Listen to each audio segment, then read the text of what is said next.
In this video, I'll be reviewing Procedural Clouds, which is a really great Blender add-on for quickly adding realistic clouds to your projects.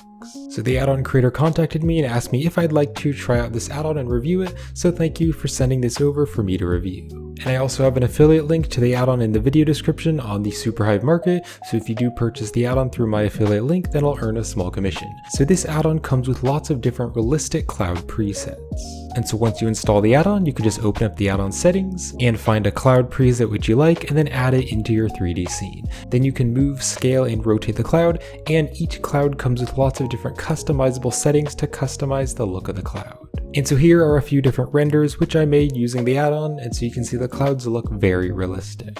So if you've purchased the add-on, you just want to download the zip file, and then you want to open up Blender and you just want to drag and drop the zip file into Blender. And then you can click on OK and you can install it.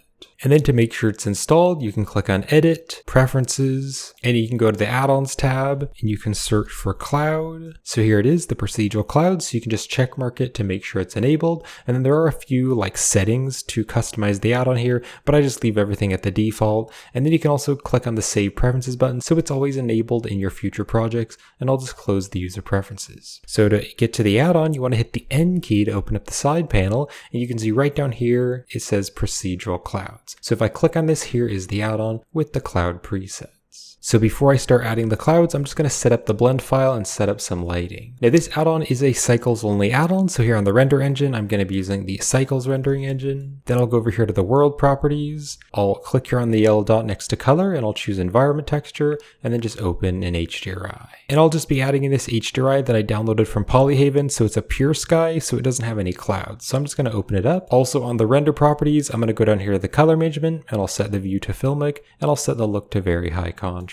And then the last thing that I'll do is go to the add menu and I'm going to go to light and just add a sunlight, and I'll rotate the sunlight kind of to the side and bring it up here. And then if I go over to the light settings, I'm going to make the color just like slightly yellow so it looks more like sunlight, and I'll turn the strength up to like a 3. Now right up here on the top of the add-on settings, you can choose these different categories. So there's the all category, and then if you click on the icon here, you can just scroll through here and preview all the different categories. Or you can just choose to use the cloud category, which is just going to have these single clouds.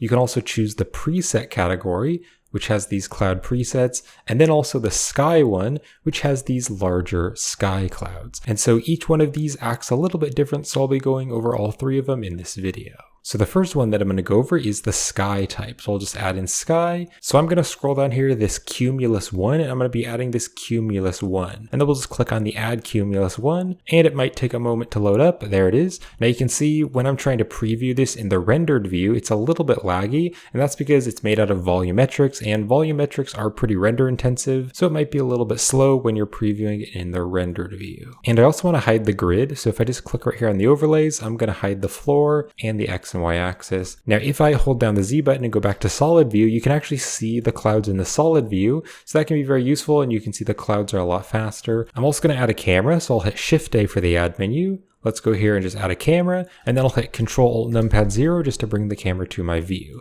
Now you can see if I kind of look here in the 3D viewport, I'm able to see the clouds, but if I hit 0 to go into the camera view, the clouds have disappeared, and that's because of the clipping. And so the clouds are really big, and so the camera can't actually see it. So what I need to do is click on the camera and then go to the Object Data Properties, and on the lens here, we need to go to this Clip Start and Clip End, and I just need to make the clip end much longer. So if I just add an extra 0 there, now the camera can actually see the clouds. Now what's also really cool about the add-on is if I open up the outliner here, you can see the clouds have been added into their own collection. So I can easily just toggle them on and off. So if you're working on a really large scene, but you're trying to see it in the rendered view and it's kind of lagging the view a little bit, you can easily just turn that off and do the rest of your project, and then just turn it back on at the end before you render it. So if I just select the box here, I can scale the box and I can move it around, and I can also rotate it to rotate the clouds. What I can also do is hit tab to go to edit mode, and then I can just box select the plane here, and I can bring the plane out and make it longer or smaller.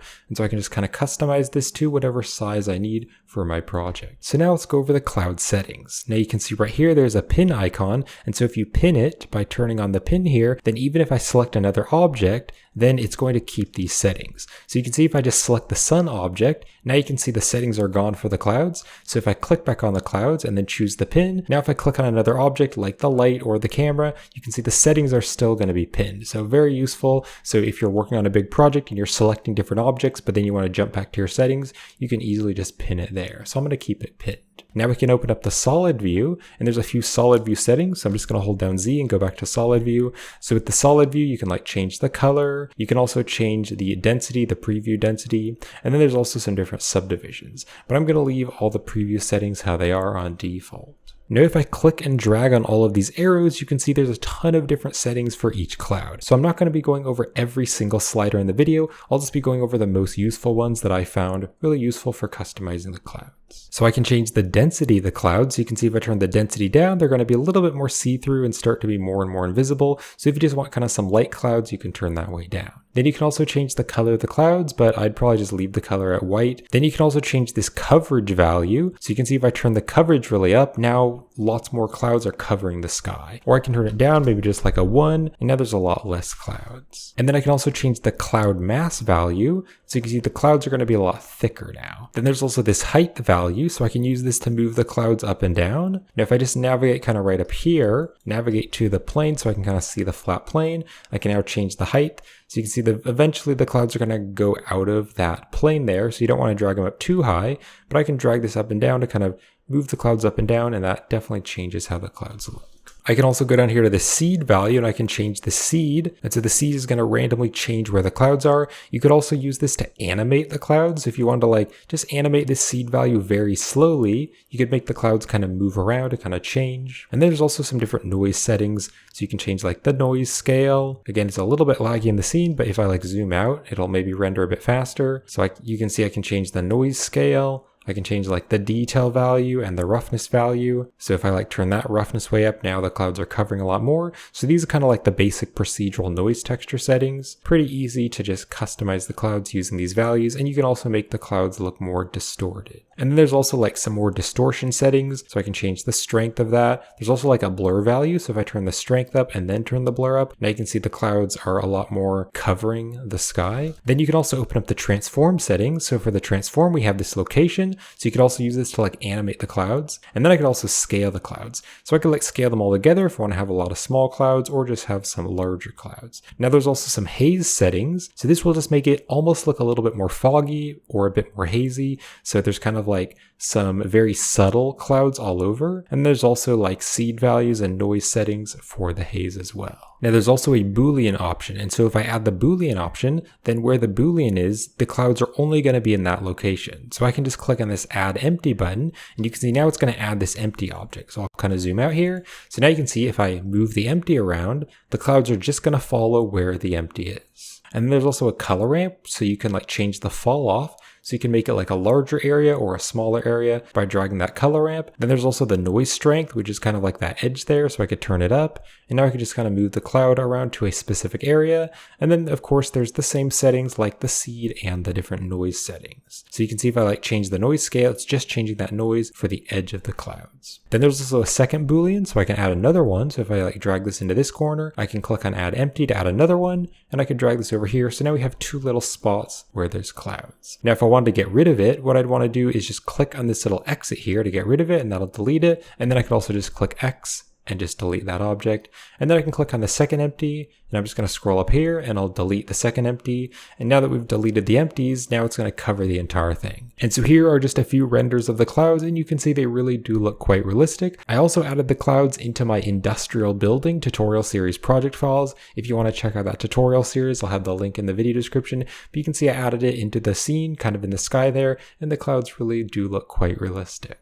So what I'm going to do is just select this cloud type, and I'm just going to hit X and delete it. Let's now scroll all the way up to the top, and I'm going to go to the next section. So the next one that I'm going to do is the clouds type. So I'll just click on clouds, and then if I click here, you can see there's a bunch of different like single clouds. So what I'm going to do is add the cloud 12 preset. So here we go, starting preset 12, and it's really small. So I'm just going to like scale the cloud up and kind of rotate it. So these cloud types act a little bit differently, because if I hit the tab key to go into edit mode, mode, you can actually see that the cloud is made up of a mesh object. So I can like box select the cloud, box select the vertices, and I can actually move them around, and that's actually going to shape the cloud. So maybe I'll go into wireframe view and I can make this cloud longer. I can also scale it up, maybe rotate it, and then we'll scale it up here to make it a bit longer. So now if I go into the rendered view, the cloud is going to be much longer. What I could also do is deselect everything and then turn on the proportional editing, and then I could just select a vertex and hit G to grab, and I just need to scroll my mouse wheel to make the proportional editing bigger, and I can shape the cloud. So very useful. Now I could also add new mesh. So if I hit Shift A to go to the add menu in edit mode, I could, for example, add like an icosphere, and then I'm just going to turn off proportional editing, and then I'll just scale up the icosphere here, move it up, and then I could hit like Shift D to duplicate it and put another one there and another one there. So you can see there is my custom cloud shape with those spheres. I could also go to the add menu and add like a monkey head, and let's scale the monkey head up, and I'll rotate it, and now you can see we have like a monkey head shaped cloud. So the settings are pretty similar, but for these clouds, they're slightly different. So there's this resolution here, so I can change this volume resolution. So you can see if I turn this down, now the cloud is going to look a bit more thick, or I can turn this up and the cloud is going to be a little bit more invisible, look a bit more soft. And I actually render this a few different times. So here's with a low volume resolution, and then here's also with a high volume resolution. And I can also change this point size max value. So if I turn this up, then the cloud's going to look quite a bit more dense. Then I can scroll down here and you can see there's the noise settings, and you can also choose between noise and Voronoi. So if you change it to Voronoi, you can see the cloud's going to look a bit different. I'm going to leave it back at noise. And then you can change the noise settings like we've done before. So you can change like the seed value. You can also change the noise scale. Then I can also open up the transform settings. So you can see I can like change the location of that noise texture. So it's not really moving the cloud, but it's moving the texture around. And then this cloud also has some other shape customization. So I can open up the flatten here to kind of flatten it. So let's just go over here to the side, and then I can also change up the strength here. So you can see now by turning up that strength there, now it's really flat there on the bottom. So it kind of looks like a kind of a classic cloud where the bottom is more flat. So if I want the flatness to be lower or higher, I can change that height value. Then there's also the spread top. So I can open up the spread top and I can turn up the strength, and it's just going to spread out a bit. So you can now see we have like a longer cloud. Now there's also this twist value. So I can turn this up a bit and the cloud kind of looks like it's twisting or rotating a little bit. Now what's really cool about this twist value is if you rotate it on the bottom value, that's going to be the Z axis.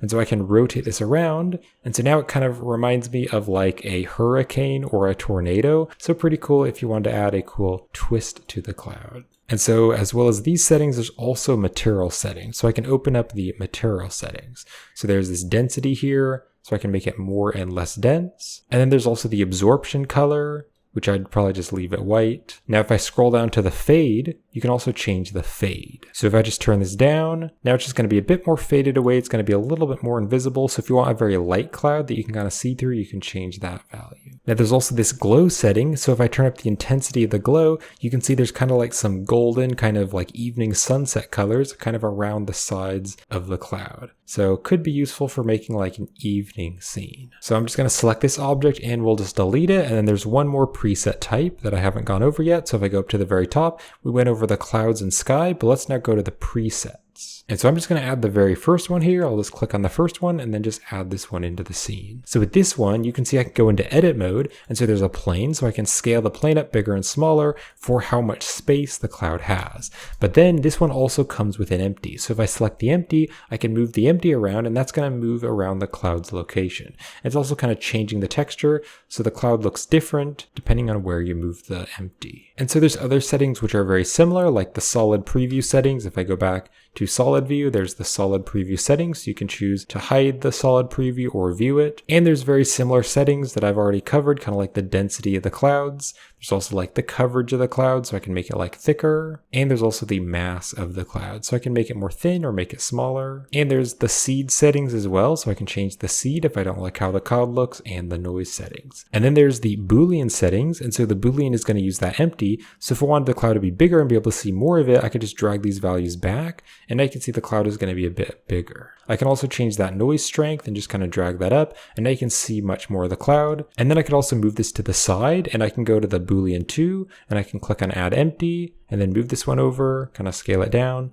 So now you can see there's two different places where clouds are going to show up. So I'm just going to select all these objects here, so the empties and the plane here, and I'm just going to delete those objects. And there's another one that I want to show you. So if I open up the presets here, and then on the all category, if I click here, you can see there's this curve preset. So I'm just going to click on this and then add it in. So this cloud is actually going to follow curves. So I'm just going to scale this up. So if I hit tab to go to edit mode, you can see there's actually going to be a curve which controls where the cloud is. So I can scale the curves and rotate them. So this is really cool for making like those really long clouds, or making like trails, like maybe airplane trails, or just those really long clouds. Now what I could also do is hit the N key to open up the side panel, and I can go here to the curve draw feature, and make sure you're in edit mode when you do this. And now what I could do is just create some trails, like maybe some airplane smoke trails or something. And you can see now there's going to be those smoke trails where the curve is. And so I actually added in my biplane from my biplane tutorial series, and then I added the smoke trails behind it, and I came up with these renders here. So maybe it's like in an air show and it's like making smoke trails. So pretty cool for making airplane smoke trails. So I'm just going to select this object and delete it. There's another one that I want to show you. So if I click here, if I scroll way down here, you can see there's also this write your text. So I'm just going to add this one in. So if I hit tab to go to edit mode, this is basically going to act like a normal text object. So I can write something. I'll just write like Blender. And if I want to, I could actually change the font. So if I just go to the side panel here and click on the font settings on the object data properties, I can open up font. And then here on the regular, I'll just click on this button to add a font. So I can just look through my fonts folder and I can just add like a font here, and then I can just scale this down. And there we go, you can see it says Blender there in the sky. Now I also thought it would be really cool to do like an airplane animation where I animate my biplane model like flying through the clouds. So I created this animation here, so I can just play this and you can see my biplane is kind of flying through the clouds. So I just added one of these like sky presets and I just animated it moving along the scene, and then I also just animated the camera. So I just kind of have them flying through the scene like that. Now this animation took a long time to render because volumetrics are pretty render intensive, but I just rendered it overnight. And the clouds do look a little bit blotchy because of the denoise, so I could have used more samples, but here is the final render with the airplane.